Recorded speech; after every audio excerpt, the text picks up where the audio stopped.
single in the first. Watch out. Look at this. Upton pops it up. Left side, Elvis Andrus is backpedaling. He is under it. He puts it away. The Texas Rangers have won a postseason series. The Texas Rangers are American League champions.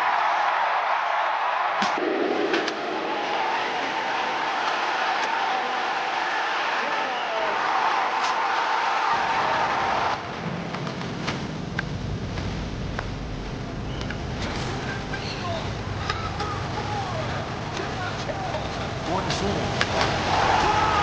It's tied! Gonna see it. Cincinnati. That's what's going on. He's at the wall, and the legend grows! It's the Texas Rangers win the World Series!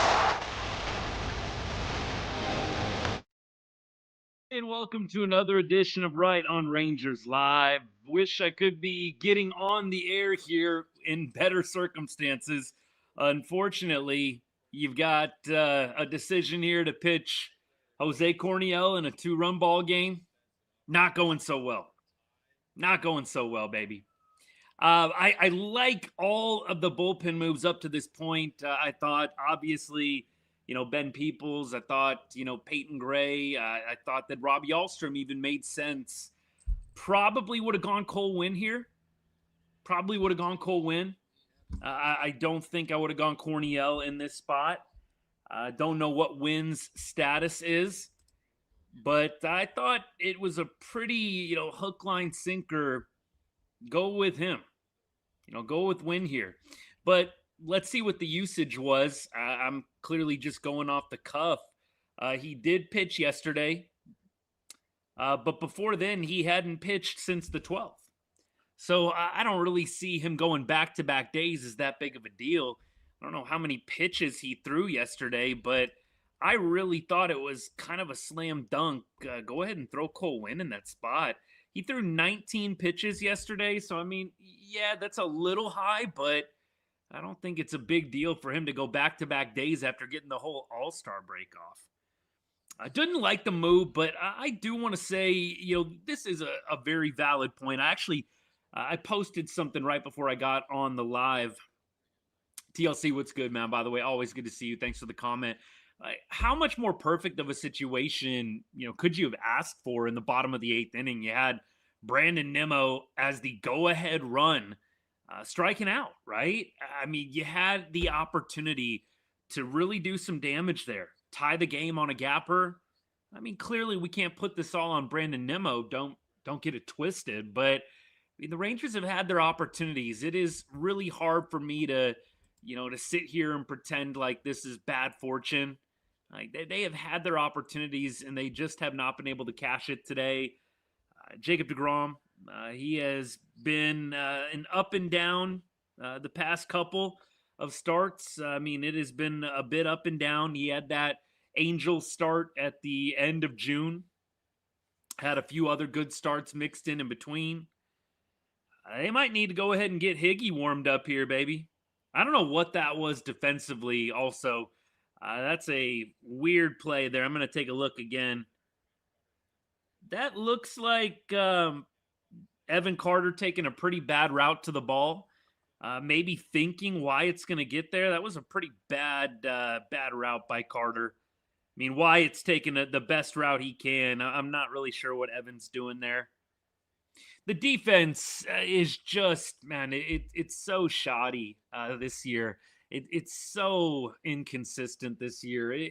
I say this every show, I feel like such a broken record, but it's really wild this team won the Gold Glove last year. I get they don't have Semien. I get that Corey Seager, top 3 in Gold Glove finishers for shortstop last year, and he's not playing. And a lot of people I know believe Corey took a step back this year defensively too.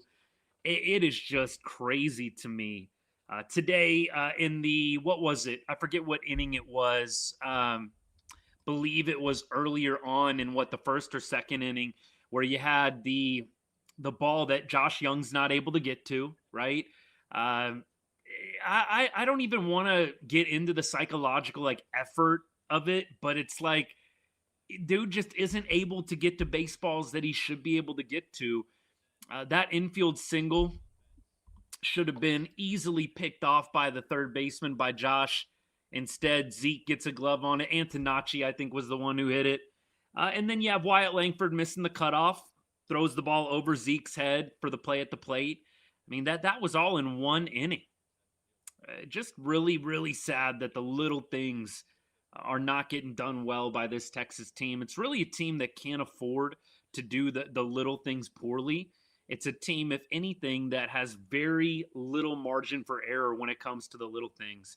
And so for me, it's something that I do think if you're looking at the, just grand wide view lens picture of the season, it's hard for me not to think that, the defense is going to find a way to cost the Rangers at some point. I know some of y'all are probably laughing like I'm trying to build it up like this is a playoff team making a deep run, no doubt. I think the Rangers still have an opportunity to make it to October. I really do. I don't think that it looks great tonight if you just are looking at this one evening, this one game. But I do think it's hard for me not to envision this defense somehow harming the Rangers' chances.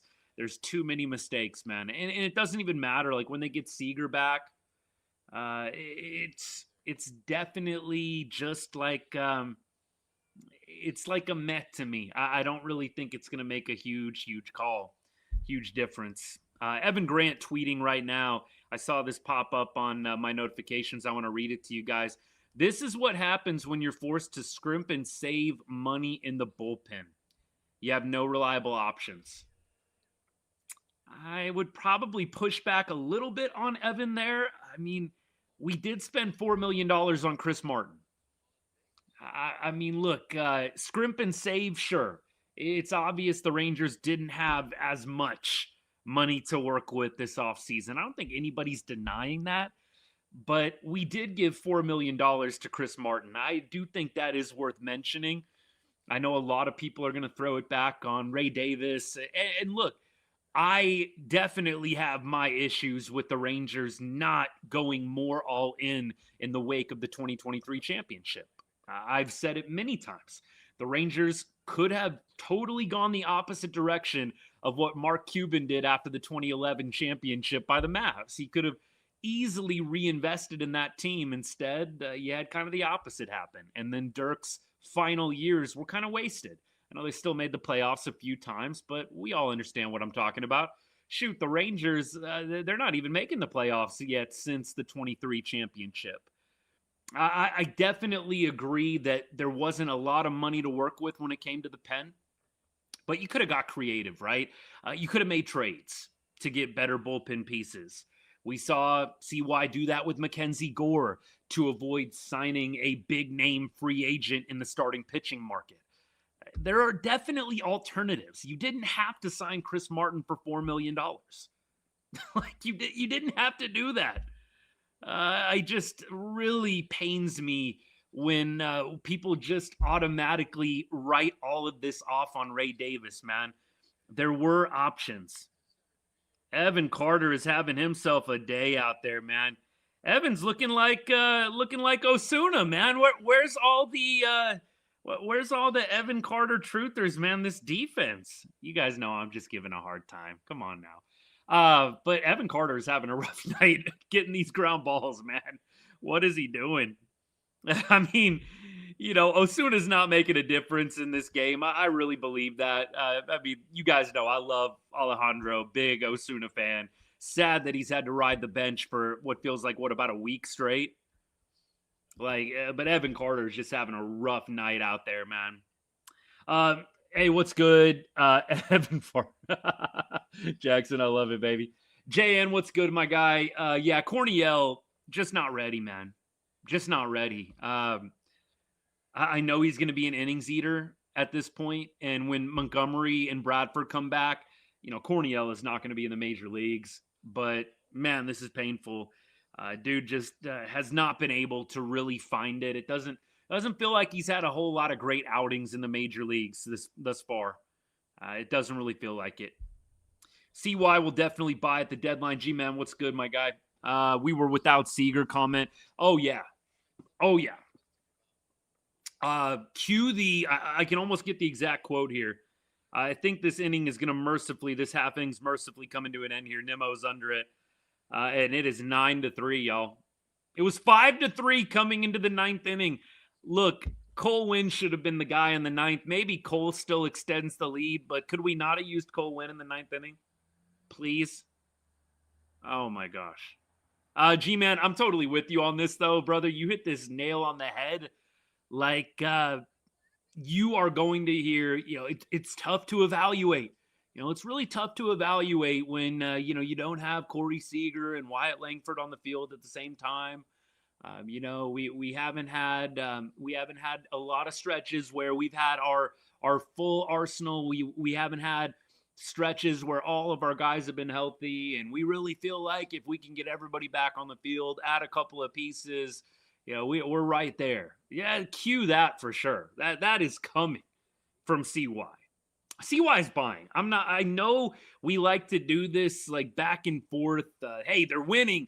Buy. Who we getting in the trade market, baby? And then they lose. Sell. Fire sale. What are we thinking? This isn't a playoff team. I know we go back and forth all the time. Give me some credit here. You don't hear me glooming and dooming every single game, do you? But that is what happens. I don't necessarily know if my mind is made up. Like if I was CY, what I would be doing. I would be shopping expiring contracts, no doubt.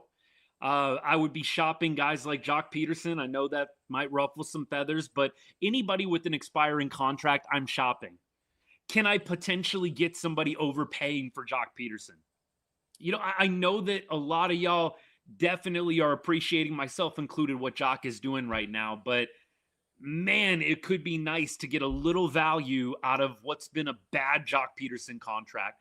Take away, what's been happening this year.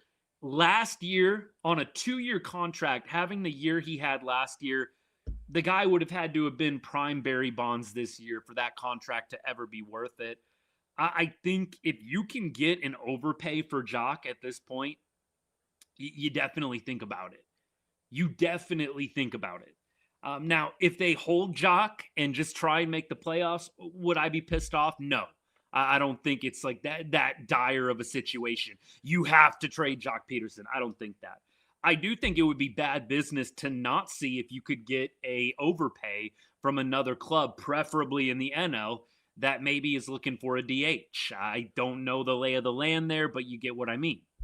I don't think they're going to be trading Walcott, Johnny. I don't think that's going to be any kind of realistic option here. I know that I've talked about, hey, maybe you are willing to trade Walcott. I don't see that happening. Now, a Caden Scarborough, maybe a Winston Santos, I do think there could be some top 5 prospects getting traded. It wouldn't shock me at all. Osuna in the game right now. He is going to pop up, though, for out number 1. Glad they could get Osuna some AB. Skip is putting in the bench right now. Cam Cauley in the game at this point as well. Brendan, is that a joke, buddy? I appreciate the laugh. The question was, do I think we can tie it? No, I don't. By the way, I misspoke. 10-3, not 9-3. My goodness. Osuna is definitely an interesting case.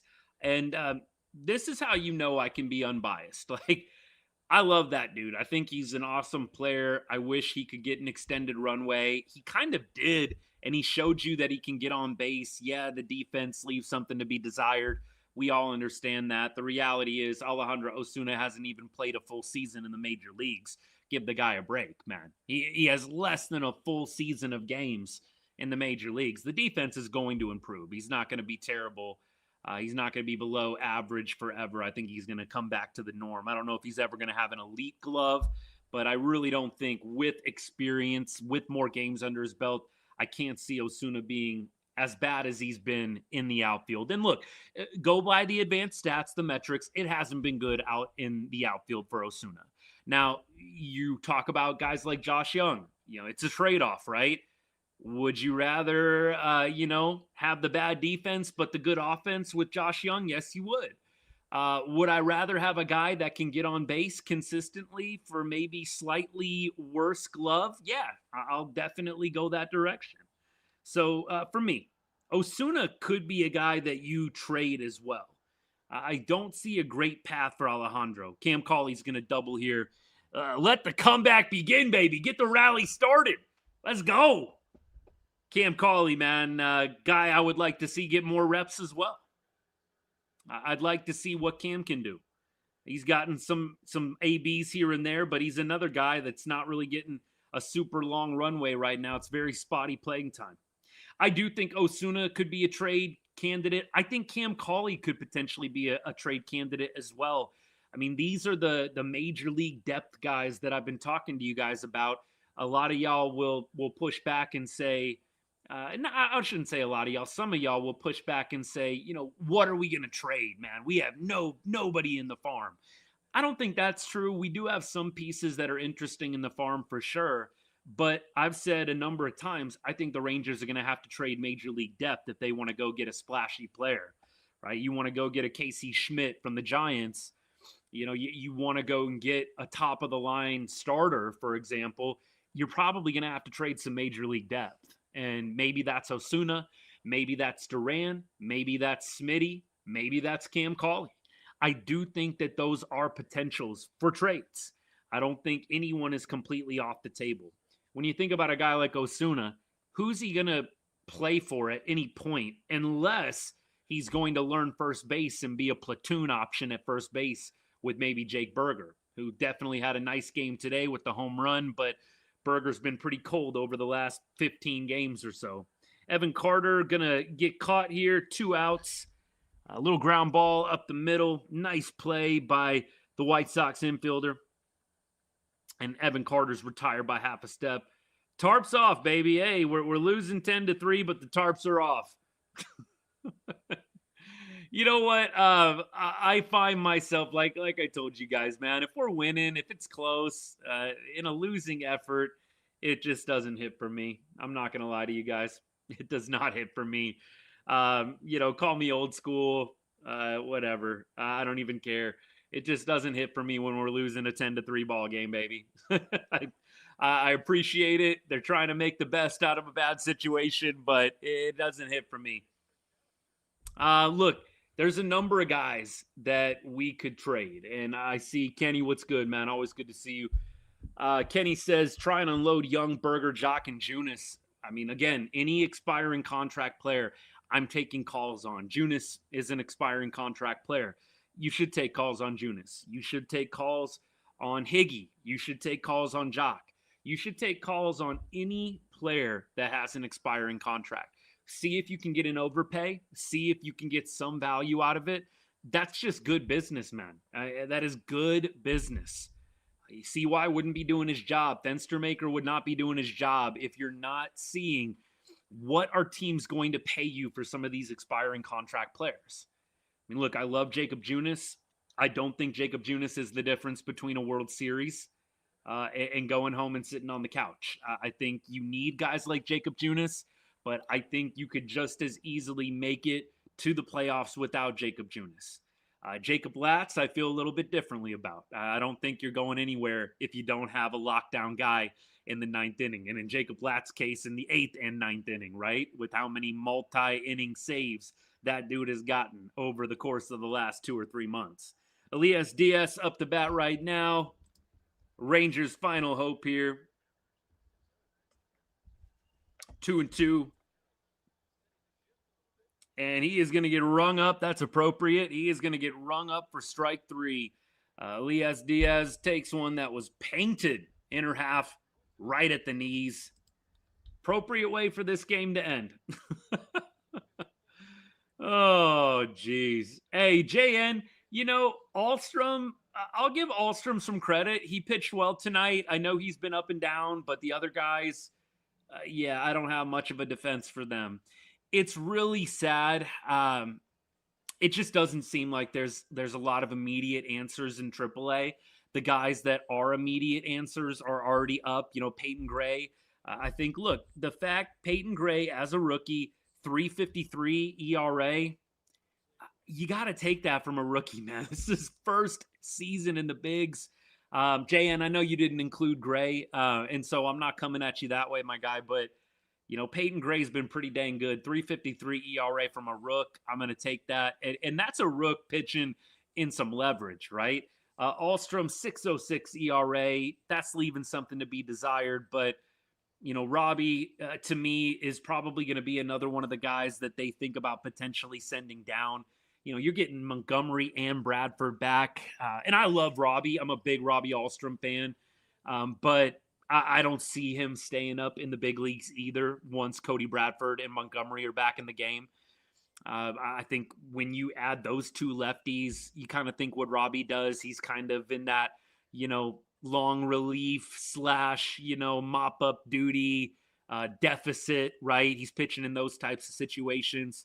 Maybe I'm wrong on that, but that's kind of what I see. That's kind of what I see right now. Bando, what's good? Yeah, the crowd always kind of gets me. Look, there are some games where it's live, there's energy, but there are games, and granted, you know what? It's a Monday night. It's a Monday night. I don't want to get on the crowd too much. It's definitely a weeknight game. Maybe we should reserve judgment for weekends, but yeah, it definitely is noticeable at times. Just, there's not as much energy as you'd like, man. There's just not. Amanda, haven't you talked to me? What's good? It's good to see you. Haven't you talked to me about or commented? Maybe it was somebody else, but I know a lot of people have hit me up and said, some people are like at the game, like watching TV on their phones. Like, I mean, look, I know everybody's experience is different, and obviously I grew up in a generation, in an age where you didn't get TV on a phone. Shoot, you didn't really even have a phone that had internet, man. By the time like everyone had a phone with internet access, I was like about to get out of college, man. So like going to a game, I was like, I don't know what you guys were like, but I was the nerdy dude that like bought the scorebook and like kept score and was like super obsessive about it. Man, that was me. I love keeping score at a game. I haven't done it in a while, and now that I have kids, of course, it's pretty impossible to do it. But man, I would definitely never be watching TV at a Rangers game. It would have to be a pretty big moment. Mavs are like in the playoffs. I'm trying to think what else. It would have to be a pretty monumental game for me to be sitting at a Rangers game on my phone, man. Oh gosh. Okay. Fair enough. What is this, Ethan? Is it injury related? It's got to be injury related, huh? We keep on rolling. No reason for this team to buy, Jeremy says. Yeah, I think that there's an argument that the Rangers should not be buying. Maybe an argument that they shouldn't be selling. Maybe it's an argument where they should kind of just be standing pat. I have seen a lot of traction on social media among fans. Just, hey, don't buy, don't sell. Just kind of stand pat and see if you can ride this out. I know there's a lot of negativity around deGrom right now. Let's remember, deGrom is gone in a year and a half. I mean, anybody that's overstating the contract, I get it. The contract is big, but we're done with deGrom in a year and a half if we want. You can bring deGrom back in 2028 for a pretty reasonable price if you wanted to. I don't know if the Rangers are going to go that route based on how it's going right now. But I don't think we need to pretend like, the deGrom contract is this albatross. I don't really see it that way. I would feel that if it was like a 3 or 4 years left on the deal, deGrom is gone after the 27 season, which, I mean, is in doubt with the strike impending. I'm not too worried about the deGrom contract. I'm really not. Look, is there a big market for deGrom? Probably there is. I think a lot of teams, if you put deGrom on the market, would be curious. I think there's some that maybe are a bit scared off by the age and by the performance this year. But I definitely think that you might be able to get some good value from him yet. I don't see CY doing that. I see CY totally reloading for 2027 with Evo and with deGrom. It would really shock me if he, even with a bad 2 weeks here, did a big fire sale. I just don't see it happening. Man, I think you're going to see him probably on the phones a lot more. You're going to hear a lot more rumors flying around over the next 2 weeks, right? Trade deadline is what, 13 days away? Is that right? 13 days away, trade deadline? 14 days away. Trade deadline is August 3rd, 2 weeks from today. You would really have to see a massive tank for CY not to buy. Massive tank. I'm talking like you lose 10 of 14 or something wild like that. I don't see that happening. The Rangers have notoriously this year floated around 500 very consistently. I see them winning some and losing some over the next 2 weeks. This isn't rocket science here. Justin, what's good, man? Thanks for all the likes, brother. Always appreciate you doing that. Thank you. Good to see you, man. Wish it could be under better circumstances. Rangers getting their butts kicked by the Fighting Will Venables tonight, 10-3 if you're just coming in. So we're doing our little group therapy session at this point. Little group therapy. Oh, geez. Look, think about a rise. I'm thinking about him tonight. Just, hey, you score 3 runs, only 7 hits. It would be nice to have an Arise in the lineup. Man, I wonder if San Francisco would be willing to take a Josh Smith and maybe a pitching prospect for Arise. I've seen some different things thrown out there. I wonder if they'd be interested in like Smitty plus maybe one of our pitching prospects, maybe somebody that threw tonight, maybe a Corniel. I mean, I don't know. I think that could be a potential. There is a need to fill this lineup with 1 or 2 more hitters. And look, this is a big question, right? Where would you bat Arise? I'm definitely batting him up at the top. I think Joc Pederson, you definitely can make an argument to keep him in there. I mean, Arise is going to be up at the top of that order. I really wouldn't mind moving Langford back to the 3-hole. Maybe having Arise hit second. I'd like Langford to have more people in front of him. Joc Pederson obviously is hitting the bombs, and that's great. And he had a great series in Atlanta. So don't take this as me being negative on Joc, but I definitely would like to see Arise hitting in front of Langford. Langford needs more people in front of him on the base paths. Joc, I think, is doing a decent job of getting on, but I'd like to see Wyatt with some more traffic out in front. And so I do think what I would do is probably move him up to second, and I would have Wyatt Langford hitting third. I would probably prefer to see Brandon Nimmo hitting in the cleanup at this point. Maybe JJ hitting in the 5-hole. JJ's obviously having a great year overall at the dish. He had a hit tonight. We talked about the defense. It's not been a great year at third base for Josh, but look, over his last 7 games, hitting 240. The OPS is a little bit down. You just love to see Josh slug a little bit more. Only 9 homers and 352 ABs. It's tough, man. I don't know what or where the power has gone for him.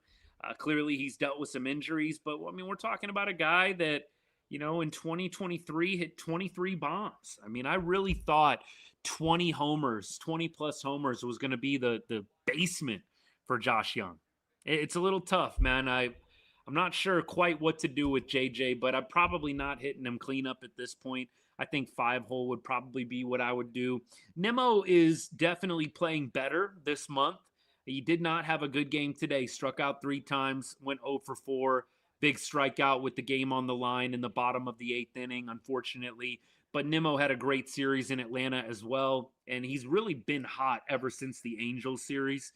So I'm probably doing that. I know that was kind of a little bit long-winded, Lord Tubbington, but I appreciate you, man. If they lose the series to the White Sox and Mariners, they lose the tiebreaker to every single team in the West and most of the wild card teams around them. Yeah, and that can definitely play. I mean, at the end of the year, there's ties all the time.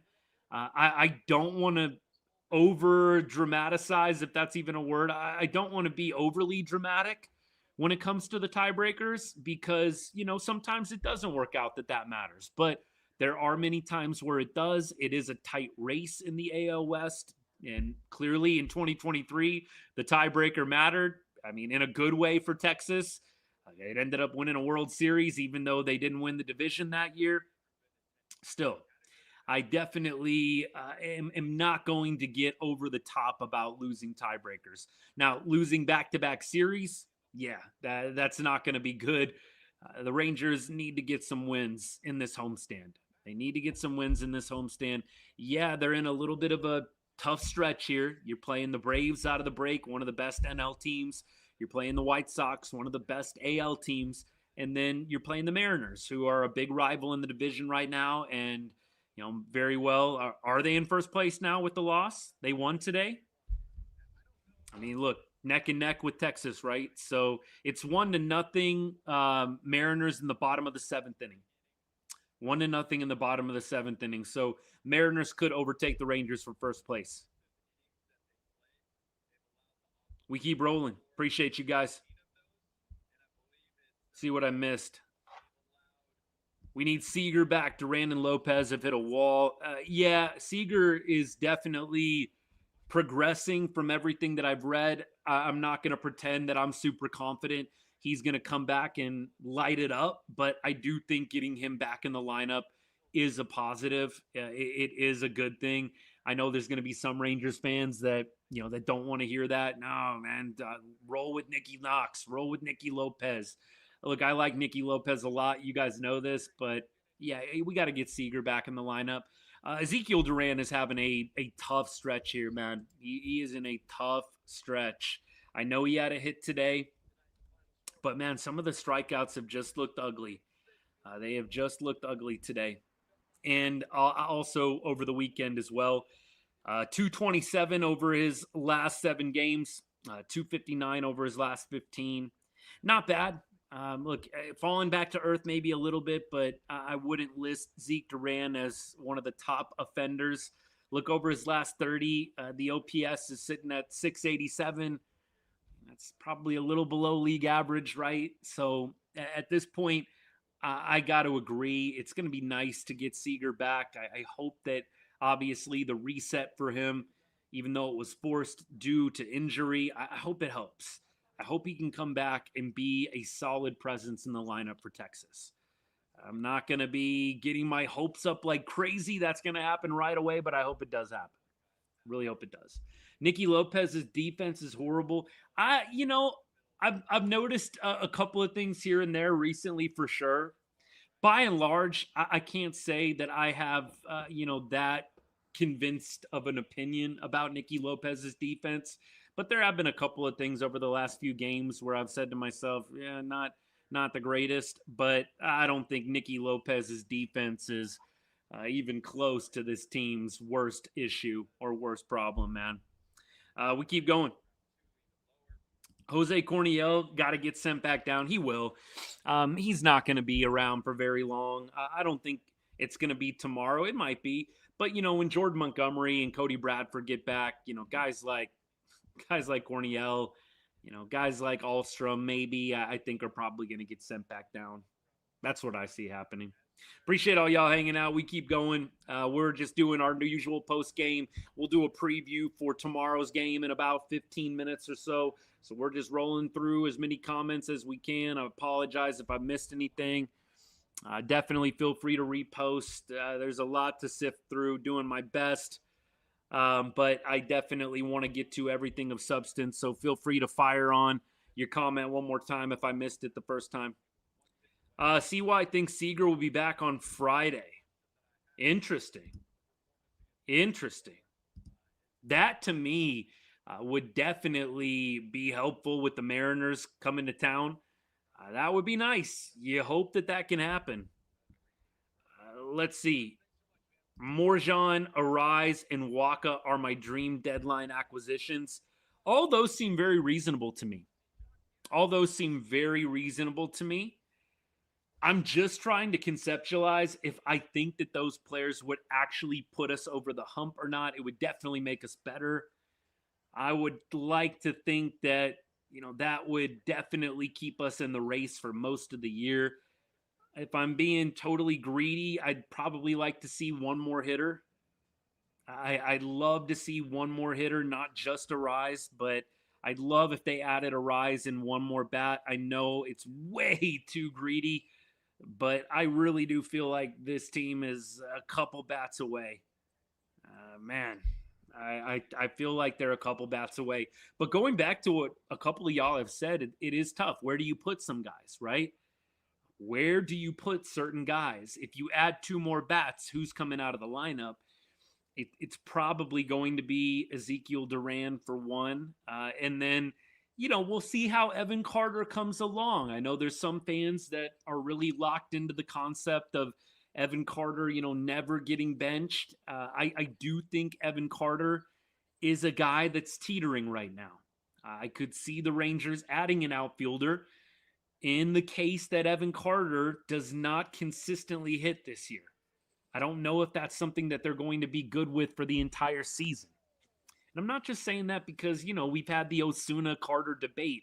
I really do think it's in the front office's mind. Is Evan Carter really a long-term answer, man? I don't think that the runway, I don't think that the rope is unlimited. And so when we talk about who could they add and where are they going to replace guys, I do think Zeke and Evan Carter are probably the two biggest names that I could think of. Yeah, Lane Thomas, to me, I just think he's a nice player. I just don't see him upgrading the offense that much. I just don't see. I don't see it. It's not that I don't like Lane Thomas. I've obviously watched him play the game, and I appreciate what he does, but it's just I don't know if that's a splashy enough move. I just don't know if that's a splashy enough move, man. I don't think they're going to be able to trade away Nimmo. He's got, 5 years left on the deal. I don't think Nimmo is a guy that they're going to be trying to trade. Was in town for the game. It was a tough watch. Zach, sorry, man. Thanks for coming to hang out. It was a tough watch. I felt like at 5-2, it was a 3-run deficit, and I know this team has come back, but I just had a bad feeling at 5-2. Like, man, it feels like this game's over. And I don't always feel that way, but tonight I did. I was like, man, this game feels over. It was 5-2. Crowd was a little dead. We kind of talked about the crowd a little bit. Crowd felt a little dead watching it on TV. That's not always the best way to judge. What's the best way is if you're actually there. But the crowd felt a little dead. Rangers bats weren't really doing much. You had deGrom kind of with the off start. It just did not feel like a good game today. It really didn't. How do I stay positive, man? I go through every emotion, and I actually appreciate that you would ask that question because I get accused a lot of being one of the more negative Rangers accounts. I think if you come hang out at the live shows, you know better.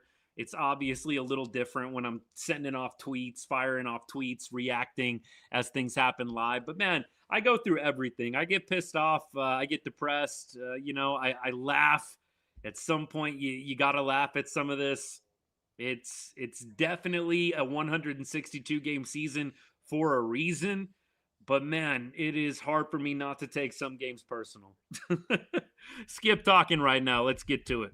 And then just the other teams have capitalized on some mistake pitches.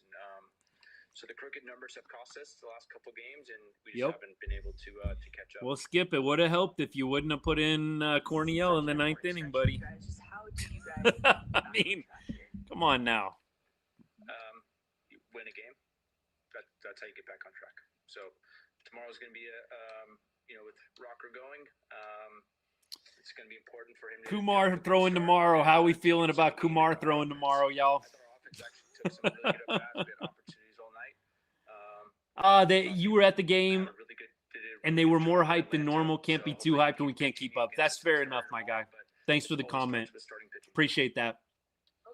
I mean, there's nothing to disagree with there. Right now, I'm curious with Corniel in the ninth. I mean, what did you see as he was kind of getting hit around there?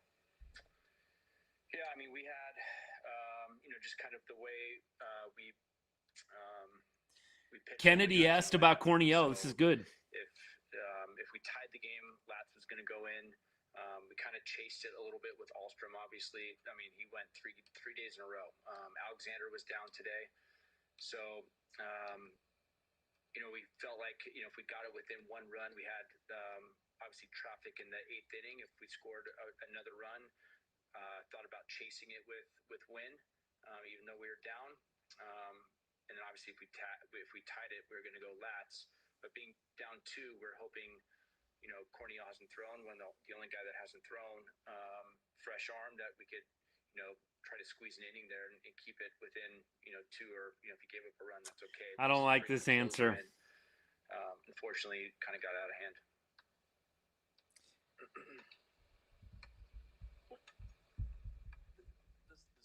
And why did it get out of hand? Because you pitched Corniel. Come on, baby. Corniel's mop-up duty, period. Corniel is not, it's a 2-run game. Corniel is mop-up duty right now. Some good young players. Obviously, Vargas had a big night tonight. Let me know if he says anything else interesting. I'm going to turn him down. I don't understand. He said if they would have scored in the 8th inning and brought it within 1 run, he would have pitched Cole Winn in the 9th.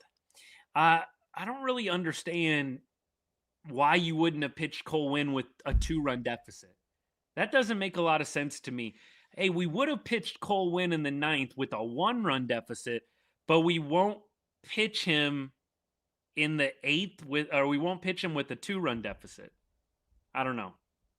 Lord Tubbington, you're gonna have to explain. We're gonna need Wynn for tomorrow. Yeah, I don't know about that, buddy. Don't know if I agree on that. I mean, Wynn tomorrow. You have a number of different options. Junis didn't pitch today. Latz could probably go multi for you. Peyton Gray, I think he threw yesterday. Yeah. So he would be 3 days in a row. You could do 3 days in a row with him if you had to. He did get 4 outs today. So that probably wouldn't be the most ideal, but I don't know, baby. I'm not a huge fan. You have Tyler Alexander tomorrow as well. So you have Alexander, you have Junis, and you have Latz available. I don't know if I'm really trying to save Cole Winn knowing that I have those 3 dudes available. I mean, that's just me. I mean, agree to disagree. I know that the main point is the offense didn't score enough, and I think we do need to keep it focused on that. We absolutely need to keep it focused on that. But I think we're kind of mincing. That's really nitpicking it when you're like, I'd throw him in a 1-run deficit, but I'm not going to throw him in a 2-run deficit. Now, had he said, I want to use him for tomorrow, and that's why I didn't throw him, I maybe could have got on board a little bit more with that. But when you're saying I'd throw him in a 1-run deficit, but I'm not going to throw him in a 2-run deficit, that doesn't make a lot of sense to me. Look, I think a 2-run deficit obviously is more than a 1-run deficit. But all it takes is a bloop and a blast for a tie game. I mean, look, it's kind of splitting hairs in my mind. I think you could have had an opportunity to win a game. You obviously didn't, but you had no chance to win the game tonight when you're throwing a guy who's pretty far down low on the bottom of the totem pole. I do agree with you on this. We will probably not get a whole lot out of Kumar tomorrow. You hope that he can go 6, and then I think you very easily go Alexander, Junis, Latz. I think you avoid Cole Winn altogether. But you might need Cole Winn for the 6th inning if Kumar cannot get through 6. But man, I hope that they can find a way. Did Peoples throw yesterday? Because I would probably feel pretty comfortable throwing Peoples tomorrow. Peoples did throw yesterday, so Peoples is on 3 as well. I mean, yeah, I get it. But again, if your idea is saving Cole Winn for tomorrow, I don't think you throw him in a 1-run game or a 2-run game. That just doesn't make a lot of sense to me. Keep going.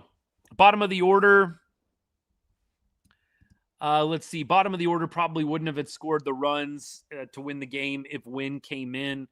Yeah, you're probably right. It's just the logic from Skip to me. Like, hey, 1-run game, I'm bringing him in. 2-run game, no way. I just don't know if that follows, if that tracks completely for me. I get coming back 1 run is easier than coming back from 2, but that just doesn't track a whole lot for me. We keep rolling. 19 ERA for Corneo. My goodness. My goodness. Kumar giving me bad vibes. Yeah, I know Kumar historically is better at home, but it feels like this year it hasn't been like very consistent. I'd have to look at Kumar's stats at home. I looked at the splits and I was actually surprised that it's pretty like middle of the road both ways. It's not like he dominates home away one more than the other. But this year, Kumar Rocker at home, he's actually worse at home than he is on the road. 4.91 ERA for Kumar. Kumar Rocker has a 1-7 record at home. Sorry. I know the preview is about 5 minutes away, but Kumar Rocker 1-7 at home, 4.91 ERA. Not great. Not what I wanted to read. Not what I wanted to read at all. Feels like Skip asked ChatGPT how to manage the bullpen. Look, at times I would agree, but I actually felt like tonight he managed it really well. I just didn't like the 9th inning. I just didn't like the 9th inning. I feel like he managed it really well. I liked Gray. I liked him going to Peoples. I liked the Robbie Ahlstrom move. You got to give Robbie a shot. You don't necessarily love Robbie in a high leverage spot. He hasn't been super consistent this year, but I just didn't like the Cornell move. Cornell to me has been a little non-competitive at times, and I know that you're hoping, man, this is gonna be it. This is when he's gonna get back on track. Yeah, I just that one was a little mind-blowing to me, but we move on. It is what it is. It is what it is. Skip had no faith in his offense in the 9th inning and said, forget it.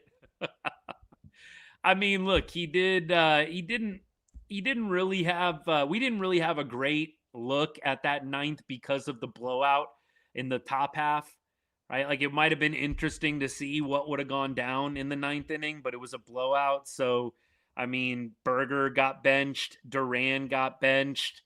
You would have had Berger, Duran, Carter. I mean, look, that's not a bad trio to have up down 2. I could think of worse trios to have coming up to the plate. Berger, Duran, Carter. I mean, look, I know Berger and Duran have cooled a little bit, but you're not feeling hopeless there. You're definitely not feeling hopeless there. Mackenzie Gore 2026 isn't a number 3. No, he's not right now. Buzzer app is currently 1-3. That's hilarious. You need to keep up with this like all year long. We need the buzzer record, the running record here. Tonight ended a 10-game winning streak against the White Sox in Arlington. Nate, my guy, dropping the stats. I love it. Love it. Miguel Vargas, man, he is good. Dude's pretty good at baseball. We'll say that. We need Robbie Ray. I think Robbie would help. I mean, he's at least a consistent arm. You know that he's not going to have a meltdown every other start. I mean, Robbie is not the ace level that he has been over the past, decade-ish, right? Maybe the last couple of years ticking down a little bit. But, man, Robbie at least I don't think is going to soil the bed for you every other outing. You can feel pretty confident, hey, he's going to give me 5 or 6, 3 earned runs, 2 earned runs. That to me is definitely something that I appreciate about Robbie Ray. I think some people are turning their nose up a little bit. I mean, guys like Robbie Ray just are going to be steady for you. And I've said, if CY does go get a starting pitcher, if you go get Skubal, I'm not going to complain. But they really just need to get somebody that's going to give you a competitive chance in a game 3. Like right now, you throw Gore out there, you throw Leiter out there, you throw Rocker out there. Nobody really feels great. I know we've got some Jack Leiter fans. I'm one of them. I like Kumar Rocker. I like Mackenzie Gore. I just don't trust any of them in a game 3 in October. Am I proud of some of the steps that some of them have taken? Like, I know Leiter was dealing with some injury. Rocker has definitely been better than he was last year. I just don't trust any of those guys in a game 3, man. And no, Montgomery, Bradford, I don't trust either one of them in a game 3. They haven't pitched in like 2 years. So I would love to see, just go get a solid starter. It doesn't have to be an ace. You don't have to gut the farm to go get Scooble. Again, you won't hear me complain, and we'll worry about the farm later. We got one of, if not the best pitcher in baseball on our team. I'll be cheering, and I hope the ballpark is packed for his first start in Ranger red, white, and blue. I think the Tigers are going to hold on to him, though, so maybe we ought to stop talking about Scooble. But what did this say? Jim Bowden gave out a trade package, a rise to the Rangers, Castillo and Pence to the Giants. Yeah, my choice would be like Josh Smith, and then maybe a guy like maybe Corniel. Pence feels like a little, Castillo and Pence feel like a little too much. I don't know. And look, I'm not prospects guy in the sense of like, I'm not a prospect pro clutcher. I just feel like you could probably not have to give away as much for a half season rental. You're getting Luis Arraez for 2 months, maybe 2.5 if you're making the playoffs and making a deep run. That feels like kind of a lot. Yeah, 36 runs. Isn't it more than that? Isn't it more than that?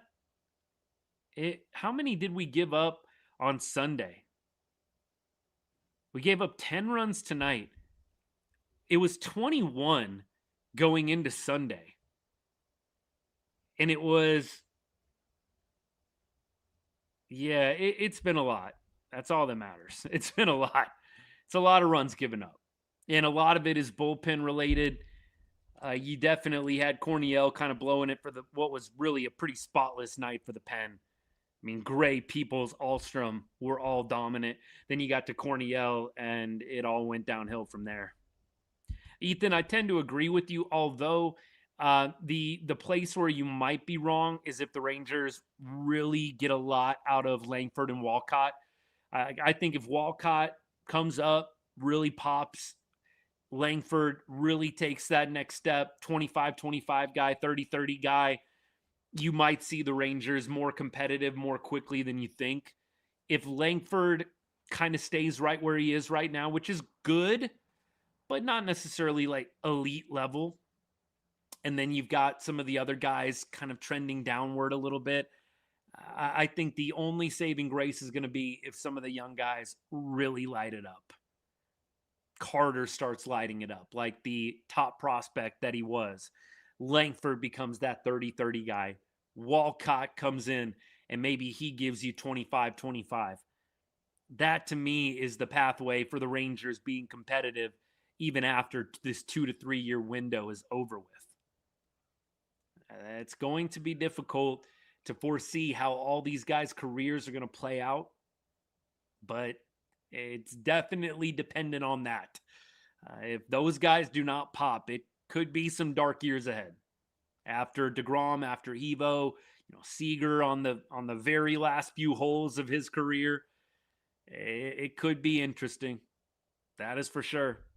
I did see that Walcott bulked up, although, did y'all see that pic of Dak that they put out there? Somebody put it out there on social media, and it was like Dak freaking jacked. And, of course, it was AI generated. But I'm like, I hate that you always have to think about, is that AI? Like, he does look like he bulked up a little bit, man. Good for him. Good for him. Look, you would love to see Walcott. He's a freak athlete, man. I mean, he graded out incredibly high when it came to athleticism, first starting out as an 18-year-old coming into the Rangers system. And so if he can add on some muscle to go along with that freak athleticism, hello. How was deGrom so bad tonight? Missing location. On the double that gave up the game, basically, that made it 5-0, you had Elias Diaz set up on the outside corner. deGrom leaks a slider over to the heart of the plate. I mean, deGrom, at least in that moment, missed location. And with Evo and deGrom, we've talked about this. Eovaldi, deGrom, both flamethrowers coming into the league. Eovaldi was one of the hardest throwers in baseball when he came into the league as a rookie. It was him and Aroldis. Dead serious. Those two were throwing the hardest in the league in the mid-2010s. It was Aroldis first, Evo second. deGrom routinely 100 plus, 101. Now he's down into the mid to slightly upper 90s. Both these guys are learning how to consistently pitch well without that fastball. That's kind of the great equalizer if you don't have outstanding command. Now with Eovaldi and deGrom, you have to have elite command in order to get things past guys and in order to consistently get outs. And I think both of them are obviously adjusting and still pretty quality pitchers. I know there's a lot of washed getting thrown around. Evo's washed, deGrom's washed. I don't really feel that way when I watch them pitch. And I think the profile, like even on a guy like Evo, he's still getting swing and miss. The dude had 19 strikeouts over his last 2 games coming into that start yesterday. Like he's still getting a lot of swing and miss, man. Like the profile for both these guys is still good. I just think they get burned by missing location. The fastball is not as deadly as it once was. Evo's fastball is getting hammered. He's kind of gone more to the curveball in this year especially, and it's worked for him. But Evo's fastball is getting hammered. Location. I feel like I'm a real estate agent right now. Let's keep going. Dak would have pitched better than Corniel. I think, a lot of us, I think Higgy could have pitched better than Corniel. You might as well have thrown Higgy in there. He probably would have got the job done. I think he only gave up 3 earned runs in his last outing. You might as well have thrown Kyle Higashioka out there. Ethan, that's actually an interesting comp. That would be fun. Mariners blowing out the Reds. Sad but true. Yeah, I saw a big dumper hit a grand slam. Evo's command's been poor all year. Same with deGrom. Yep. Tecumseh, what's good? I mean, look, Father Time is catching up with Eovaldi and deGrom. Doesn't mean they suck. I'm not willing to call them both washed yet. I know a lot of that's getting thrown around right now on socials, but I'm not ready to say that word. But I am acknowledging, man, these guys, they have to learn how to pitch without that velo. They've got to learn how to do it. Lord Tubbington, absolutely. I mean, look, Peoples, I definitely posted about him when he got that final out of the inning that he did pitch. He didn't have any strikeouts today. Once he has some more stats, I would love to look at the baseball ref page. I don't think the Savant page. I don't think the Savant page is going to have much for him right now, but I definitely will look it up right now and I'll see if there's any measurables. It's going to be such a small sample size, but I am a fan of what I've seen from people so far. I mean, look, the ERA speaks for itself. Here's what Savant is saying about him, and these are not updated from today, but fastball velo is in the 78th percentile. He's a hard thrower. I think we all knew that coming into this. Average exit velocity is highly above average. Walk rate.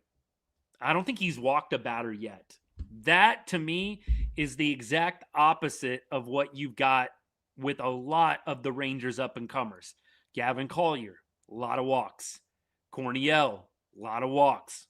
Teodo, a lot of walks. Winston Santos, a lot of walks. You have so many of our young, good arms that just walk so many people. And Teodo averages almost a walk an inning. I love Peoples as a strike thrower, man. That's what you need in a pen. I mean, by and large, Peyton Gray, same way. Hard hit rate among the tops in the league as well.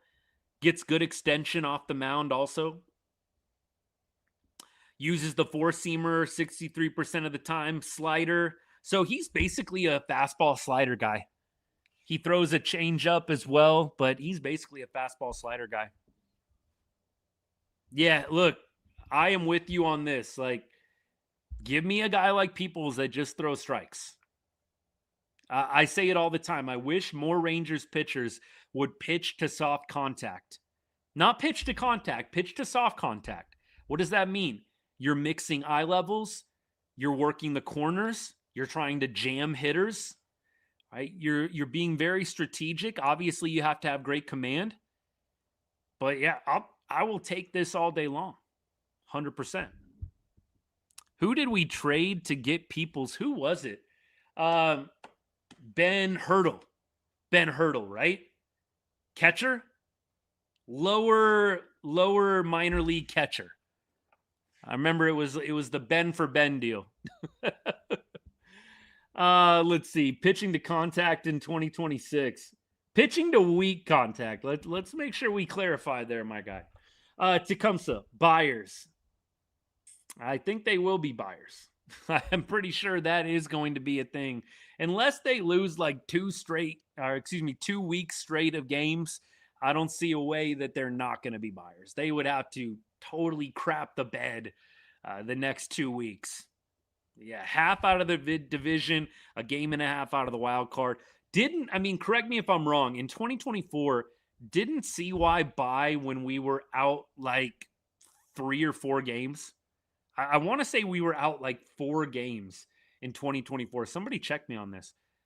I don't think we were in a playoff spot when we traded for Big Country and we traded for Carson Kelly. I don't think we were in a playoff spot, man. We traded Lorenzen that year as well, right? I don't think that was a playoff spot buy. I'm pretty sure we were 4 games out. And so, look, that's why I say if we're even in the vicinity, I think CY is going to buy. Red Sox 14 straight is crazy. Maddox is very sorely missed. Mike Maddox. We were talking about this. I was going back and forth with someone on X in a good way. We were both on the same page, but he was basically saying, like, man, bunch of idiots. Like, why did they let Mike Maddox walk? Like, he was talking about CY. The more I think about it, I've got to think Mike Maddox wanted out of Arlington. And that's not me like trying to drum up negativity about Mike. Look, for whatever reason, I just don't think he wanted to continue on because it just doesn't make logical sense to me to move on from Mike Maddox with the historic year that the Rangers had pitching-wise in 2025. It doesn't make any sense that the Rangers would want to move on from him. I don't know what they offered him. I doubt they lowballed him. I would think that they would be doing everything they could to keep him. I kind of think Mike Maddox just wanted out of Arlington for whatever reason. Maybe, didn't really want to get on board with Skip. Nothing personal against Skip. Maybe he just didn't want to work directly with Skip. Maybe he just wanted a change of scenery, do something different. There's a number of different things, right, that you could point to, but I gotta think he just wanted a change of scenery because you would have to be a complete idiot to not be throwing a bunch of money at him to get him to stay. I mean, look, I don't know. Some people, I hear a lot of this. Some people are, definitely of the mindset of this Lord Tubbington, like who wants to move from Texas to California? But, look, I'm out here on the West Coast. Those of y'all that don't know, I live in Las Vegas, been out here for about 15 years, grew up in Arlington. I lived there for a long time too. Like, a lot of people, regardless of everything that you hear about California, a lot of people are willing to live there because of the weather and the landscape. It does have some beautiful country in some places. It really is. Some people are willing to put up with a lot for the perks and some of the different things that, I just mentioned. But I don't know. Some people, they love that beach life and all that good stuff out there. Personally, I don't know if it would be for me, but I don't mind visiting. I still think he must have just wanted a change of scenery. This is a good point. It's not, you had deGrom and Evaldi, but it was a pretty steep drop off from there.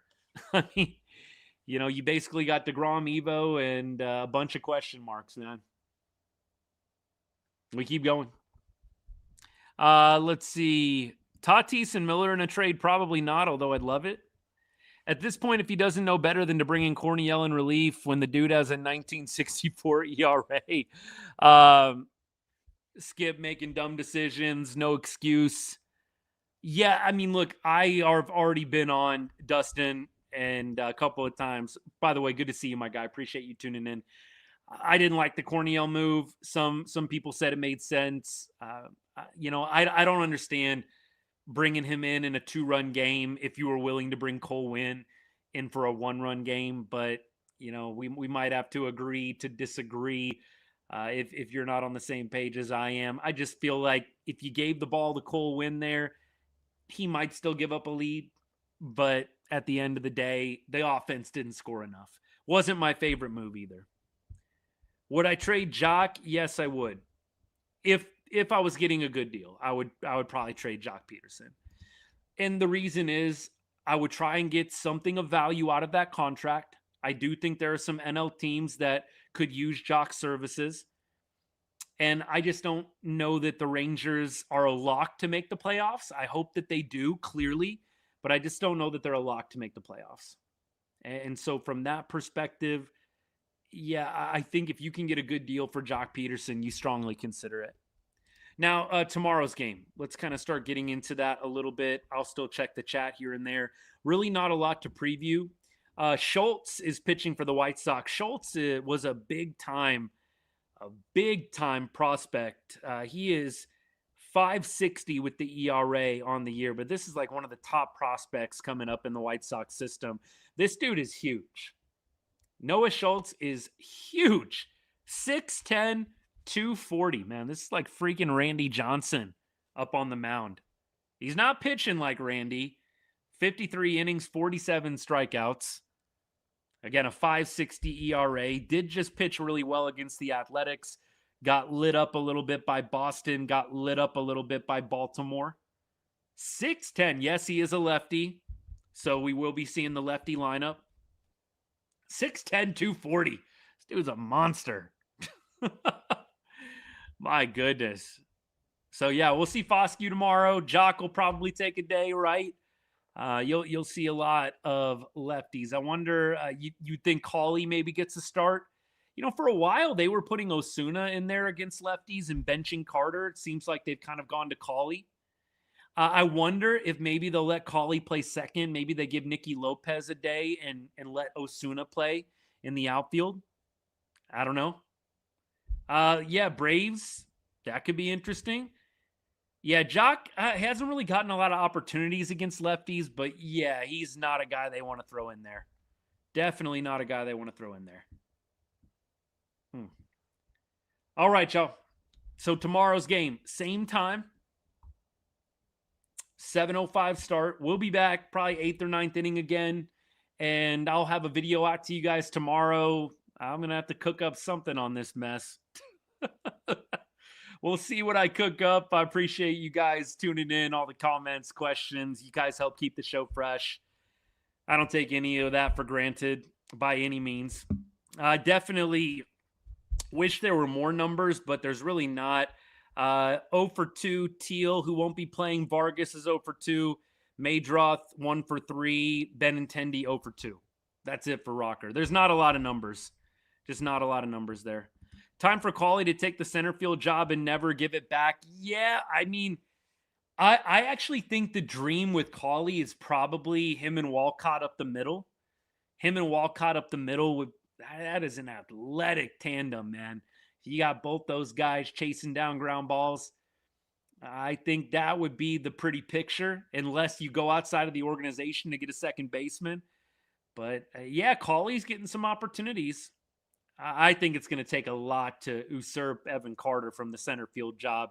I think the team is going to hang on to every thread they can. And I don't say that to be negative or to be disrespectful to Evan, but I just think 100% it's going to have to be pried away. You're going to have to go on a tear to get Evan Carter out of the everyday right-handed starting pitching lineup, right? Dustin, what's good? Yeah, no, there's a lot of people that are saying to sell. right? There's a lot of people, Dustin, that are saying sell. And I don't think anybody is out of line for saying that. I just don't think that it's going to happen. And so that's why I haven't talked about it a ton. I've actually been very vocal since the beginning of the season. Either you go all in or you sell and you do a fire sale and you start the rebuild. I think that this gray area is like purgatory, man. Like, you're not good enough to win a World Series, but you're not bad enough to like totally tank it either. Like, it's a bit of purgatory with how, mid they are at this point. So I don't think saying that they need to sell is by any means a hot take. In fact, I've already said on the show tonight, they need to consider selling some of the guys who are on expiring contracts. Think Joc, think Higgy, think Junis. Like, some of those guys with expiring contracts, you need to think about selling. Absolutely. You do. I mean, look, there's a number of other people that are saying that too. I think you sell some of the guys who are on expiring contracts. You see if you can acquire some controllable talent.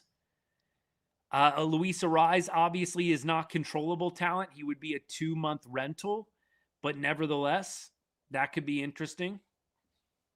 I think that you've got a few different options here. It's going to depend on what happens these next 2 weeks. I don't know if the Red Sox are ever going to lose again. The comment was, are the Red Sox ever going to lose again? Yeah, I mean, look, what they're doing is impressive. 14 in a row. My goodness. When's the last time the Rangers have won like 7 in a row? Maybe it's not that long ago. It feels like it has been a little while, though. Oh, man. All right, y'all. I'm outie. I got a video coming your way tomorrow. Like it, comment, share it with somebody. I would appreciate it. Thanks for hanging. Therapy session on a night like tonight for sure, but we got it done. Rain or shine, we always come, show up, hang out, talk Rangers baseball. I've dropped a video tonight on the Mavs trade, the Ricochet trade, and hope you guys will enjoy that. I know not all of y'all are Mavs fans. I know we got some Spurs fans, some OKC fans. I know we got a little bit of a wide variety, but I do cover some of the other DFW sports here on the channel. So look, if you appreciate the Rangers content, humble request, don't scroll away from the other stuff. Give it a like. Let the video play out for a little bit. Whatever you could do, I would appreciate the extra help. It would mean a lot. So, hey, thank you so much. Appreciate you guys. Have a good night. And as I always say to end every show, God bless and go Rangers.